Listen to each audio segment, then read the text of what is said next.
اعوذ باللہ من الشیطان الرجیم بسم اللہ الرحمن الرحیم هو الذی انزل علیک الکتاب منہ آیات محکمات ہن ام الکتاب واخر متشابہات فاما الذین فی قلوبہم زیغ فیتبعون ما تشابہ منہ ابتغاء الفتنة وابتغاء تأویلہ وما يعلم تأویلہ الا اللہ والراسخون فی العلم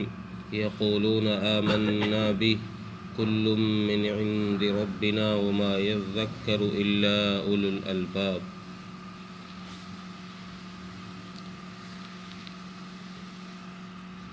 پچھلی آیتوں میں اللہ تبارک و تعالیٰ نے اپنی توحید کو، اپنی ربوبیت کو، اپنے بادشاہ اور یکتا ہونے کو اور ہر چیز پر قادر ہونے کو بیان کیا۔ اس آیت کے اندر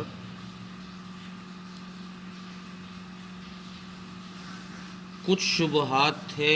جو نصارہ نے پیش کیے رسول اللہ صلی اللہ علیہ وسلم کے سامنے، ان شبہات کا جواب دیا جا رہا ہے۔ واقعہ اصل میں یہ ہوا کہ نجران کی ایک جماعت نصارہ کی، جو حضرت عیسیٰ علیہ السلام کو ماننے والے تھے، وہ رسول اللہ صلی اللہ علیہ وسلم کے پاس آئے اور انہوں نے آ کر اپنی بات رکھی رسول اللہ صلی اللہ علیہ وسلم کے سامنے۔ حضرت عیسیٰ علیہ السلام کو اللہ کا بیٹا کہا اور تثلیث کے جو ان کے عقیدے تھے وہ انہوں نے رسول اللہ کے سامنے رکھے۔ تو اللہ تبارک و تعالیٰ کے ایک ہونے پر، کہ وہ اکیلا ہے، اس کی ذات کے ساتھ کسی کو شریک نہ کرو، اس پر تو اللہ کے نبی صلی اللہ علیہ وسلم پر یہ پچھلی آیتیں نازل ہوئی۔ جو عقیدہ ان کا یہ تھا کہ حضرت عیسیٰ علیہ السلام اللہ کے بیٹے ہیں، اس کا جواب بھی ان کو یہ دیا گیا کہ اللہ کا کوئی بیٹا نہیں ہے۔ اور تیسرا پھر انہوں نے یہ شبہات ڈالے کہ دیکھو قرآن کریم میں روح اللہ کہا گیا ہے، حضرت عیسیٰ علیہ السلام کو کلمۃ اللہ کہا گیا ہے، پھر ان کا کیا مطلب ہے؟ ان کا مطلب کیا ہے؟ ان کا جواب دو۔ اس کے جواب میں اللہ تبارک و تعالیٰ نے یہ آیت نازل فرمائی۔ اب اس آیت میں فرمایا یہ جا رہا ہے کہ دیکھو قرآن کریم میں دو قسم کی آیات ہیں۔ ایک قسم کی آیات کو محکم آیات کہا جاتا ہے اور دوسرے قسم کی آیات کو متشابہات کہا جاتا ہے۔ یعنی ایک قسم کی آیات تو، بعض آیات تو وہ ہے جن کے معنی معلوم ہیں، ان کو کہتے ہیں محکم۔ جن کے معنی متعین ہیں، معلوم ہیں، ان کو کہتے ہیں محکم۔ اور کچھ آیتیں قرآن کریم میں وہ ہیں جن کے معنی معین نہیں ہیں، معلوم نہیں ہیں، وہ اللہ اور اس کا رسول ہی جانتا ہے کیا معنی، ان کو کہتے ہیں متشابہات۔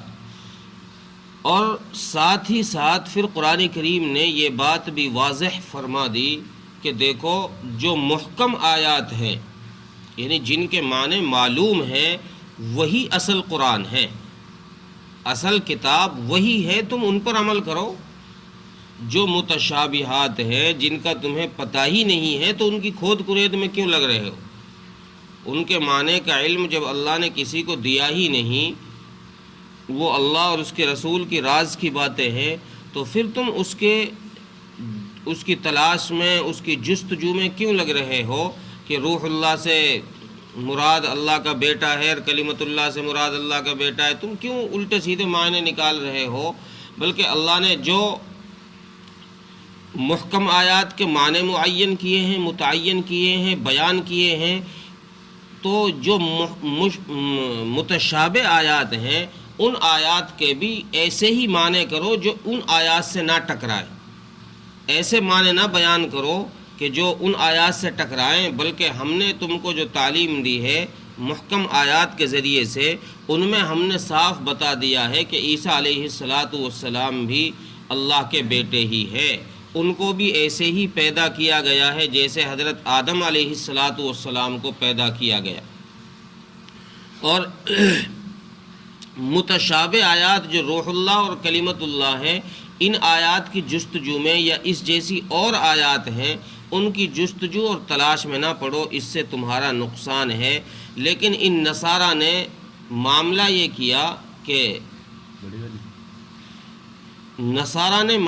کیا کہ لوگوں کے سامنے قرآن کریم کی وہ آیات بیان کرنی شروع کر دی، لوگوں کے سامنے ان آیات کو پڑھنے لگے جن آیات کے معنی معین نہیں تھے، جو متشابہ آیات تھی۔ اب اس سے لوگوں کو فتنے میں ڈالتے تھے، بھولے بھالے سیدھے سادے لوگوں کو فتنے میں ڈالتے تھے، گمراہی میں ڈالتے تھے کہ دیکھو اللہ خود کہہ رہا ہے کہ اللہ کا بیٹا ہے، نعوذ باللہ، عیسیٰ علیہ السلام اللہ کے بیٹے ہیں، دیکھو اللہ روح اللہ کہہ رہا ہے۔ روح اللہ تو تبھی کہا جاتا ہے نا جب کوئی جز ہو اس کا، اللہ کی روح کا مطلب یہ ہے کہ اس کا جز ہو۔ اس طریقے سے لوگوں کو یہ گمراہ کیا کرتے تھے، تو اللہ تبارک و تعالیٰ نے یہ صاف کر دیا کہ یہ لوگ جو ہے ان کے دل کے اندر ایک بغض ہے، ان کے دل کے اندر بیماری ہے، اور جس کے دل میں بغض والی بیماری دھس جائے وہ پھر کسی کی اچھائی تلاش نہیں کرتا، وہ اس کی برائیوں میں ہی برائی ڈھونڈنا شروع کرتا ہے، وہ اچھائیوں میں بھی برائی تلاش کرنا شروع کرتا ہے کہ یار یہ یوں کر رہا ہے، یہ یوں کر رہا ہوگا، یہ یوں کر رہا ہوگا، یہ یہاں جا رہا ہے تو یہ کر رہا ہوگا، وہاں جا رہا ہے تو یہ کر رہا ہوگا، وہ اس کی اچھائیوں میں بھی برائی تلاش کرتا ہے۔ تو ان نصارہ کے دل میں آپ کی طرف سے برائی ہے، حسد ہے، اس لیے یہ انہی آیات کی اتباع کر رہے ہیں، انہی آیات کے پیچھے چل رہے ہیں جو متشابہ ہیں، جو ہم نے جن کو ظاہر نہیں کیا ہے، بیان نہیں کیا ہے، جن کے معنی ہم نے متعین نہیں کیے ہیں، یہ انہی آیات کے پیچھے چل رہے ہیں، اس لیے کہ تاکہ ان کے ذریعے سے لوگوں کو یہ بہکا سکیں، اپنی تعداد بڑھا سکیں، اپنا فرقہ، اپنا مذہب یہ بڑھا سکیں، لوگوں کو نصارہ بنا سکیں۔ اس لیے یہ لوگ ان آیتوں کے پیچھے پڑ رہے ہیں، یا پھر دوسری وجہ قرآن نے بیان فرمائی کہ یہ اس وجہ سے پیچھے پڑ رہے ہیں متشابہات کے کہ تاکہ لوگ ان کو غلط معنی بتا دیں، کوئی الگ مطلب بتا دیں، تو پھر ان کو بہانہ مل جائے گا کہ دیکھو تم نے یہ بات کہی تھی، تم نے یہ معنی بتایا تھا۔ تو اس لیے ان دو وجہ قرآن کریم نے بیان فرمائی ہے کہ یا تو یہ لوگوں کو فتنے میں ڈالنا چاہتے ہیں، یعنی ان کا مذہب ہی تبدیل کروانا چاہتے ہیں، ان کو نصرانی بنانا چاہتے ہیں، اور یا پھر ان آیات کے کوئی اور معنی بیان کروانا چاہتے ہیں، کوئی اور مطلب بیان کروانا چاہتے ہیں۔ لیکن اللہ تبارک و تعالیٰ نے صاف کر دیا کہ دیکھو ان آیات کا علم صرف ہمارے پاس ہے، یہ اللہ اور اس کے رسول کی راز کی باتیں ہیں، اور ان کے معنیوں کا کچھ حصہ جو متشابہ آیات ہے، جیسے الف لام میم حامیم عین سین قاف طٰ یاسین، یہ اس طرح کے الفاظ ہیں، یہ سارے وہ الفاظ ہیں جو متشابہات کہلاتے ہیں، جن کو حروف مقطعات بھی کہتے ہیں، اور ان کے معنی کسی کو نہیں پتہ سوائے اللہ اور اس کے رسول کے۔ ہاں کچھ متشابہات کے معنی اللہ تبارک و تعالیٰ کسی اپنے بندے پر، خاص بندے پر اس کے کچھ معانی کھول دیتے ہیں، اس کو اپنی طرف سے ہی علم لدنی کے طور پر اس کو کچھ معانی بتا دیے جاتے ہیں، لیکن ایسے لوگ صدیوں میں اور ہزاروں سال میں کوئی ایک آدھ پیدا ہوتا ہے جس کو یہ علم اللہ تبارک و تعالیٰ یعنی علم لدنی اللہ تبارک و تعالیٰ عطا فرما دیتے ہیں۔ لیکن عام طور سے یہی ہے کہ ان کے معنی کسی کو پتہ ہی نہیں ہے، اور جو اہل علم لوگ ہیں، جو پڑھے لکھے لوگ ہیں، سمجھدار لوگ ہیں، والراسخون فی العلم، راسخون فی العلم کے بارے میں رسول اللہ صلی اللہ علیہ وسلم نے ارشاد فرمایا کہ راسخون فی العلم وہ لوگ ہیں جو اپنے دل کو صاف رکھتے ہوں، دل میں کسی قسم کی تنگی نہ رکھتے ہوں، کسی کی طرف سے کوئی دل کے اندر ان کے بیماری نہ ہو، دل صاف ہو، برداشت کرنے والے ہوں، اور وہ قرآن کی ان آیات کے جن آیات کا معنی اور مطلب پتہ نہیں ہے، ان کے معنی اور مطلب کی جستجو میں نہ لگے رہتے ہوں، ان کی تلاش میں نہ لگے رہتے ہوں بھئی اس کا معنی یہ ہے، اس کا معنی یہ ہے، بلکہ ان کا کام یہ ہے کہ بھئی جو اللہ نے محکم آیات نازل کیے جن کا معنی ہمیں پتہ ہے ان کو ہم اس طریقے سے مانیں گے، اور جو اللہ نے مبہم آیات نازل کی ہیں، متشابہات ہیں، ان کا معنی ہمیں پتہ نہیں، ہم ان کو اس طرح مانیں گے۔ اللہ نے وہ بھی اللہ کا کلام ہے اور یہ بھی اللہ کا کلام ہے، دونوں اللہ کا کلام ہیں، ہم ان پر اسی طریقے سے ایمان لاتے ہیں، ہم ان کو اسی طریقے سے مانتے ہیں۔ کل من عند ربنا، کہ راسخون فی العلم جو ہے وہ ان کی جستجو میں نہیں لگتے، بلکہ وہ یہ کہتے ہیں کہ یہ ہمارے رب کی طرف سے ہے۔ اور پھر اللہ نے فرمایا آخر میں کہ دیکھو جو ہم نے یہ نصیحت کی ہے، ہم نے جو تم کو یہ سمجھایا ہے، ہماری اس نصیحت سے صرف وہی لوگ قبول کرتے ہیں اس نصیحت کو جو عقل والے ہیں، جن کو اللہ نے عقل سلیم دے رکھی ہے، سمجھ دے رکھی ہے، وہی لوگ اس سے سیکھتے ہیں، سمجھ حاصل کرتے ہیں، ورنہ تو عام طور سے جن کو عقل سلیم نہیں ہے، جن کے دل میں بیماریاں دھسی ہوئی ہیں، وہ لوگ اپنے آپ کو ایسی چیزوں سے الگ رکھتے ہیں، وہ پھر اسی بیماری کے اندر ہی مبتلا رہتے ہیں۔ ترجمہ دیکھیں، هو الذی انزل علیک الکتاب منہ آیات محکمات ہن ام الکتاب واخر متشابہات، اللہ وہ وہی ذات ہے جس نے نازل کیا آپ پر کتاب کو، اس میں کچھ آیتیں وہ ہیں جو محکم ہیں، یعنی جن کے معنی معلوم ہیں،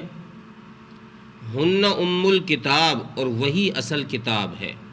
جن آیتوں کے معنی معلوم ہیں وہی اصل کتاب ہے، تمہیں انہی پر عمل کرنے کے لیے حکم ہے، متشابہات کے پیچھے مت پڑو۔ وَأُخَرُ متشابہات، اور کچھ آیتیں وہ ہیں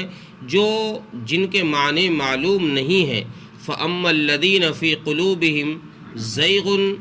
پس جن کے دلوں میں کجی ہے، بغض ہے، فَيَتَّبِعُونَ مَا تَشَابَهَ، تو وہ ان آیات کے پیچھے چلتے ہیں، ان آیات کو لیتے ہیں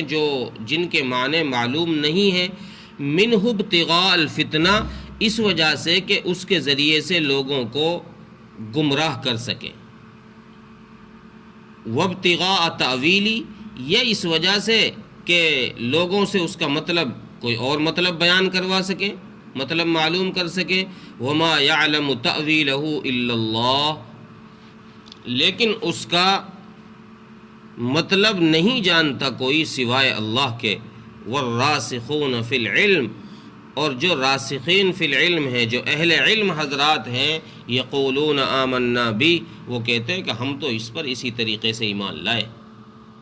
کل من عند ربنا، یہ سب ہمارے رب کی طرف سے ہے، وما یذکر الا اولو الالباب، اور اس سے نصیحت نہیں لیتے مگر وہی لوگ جو اہل عقل ہیں،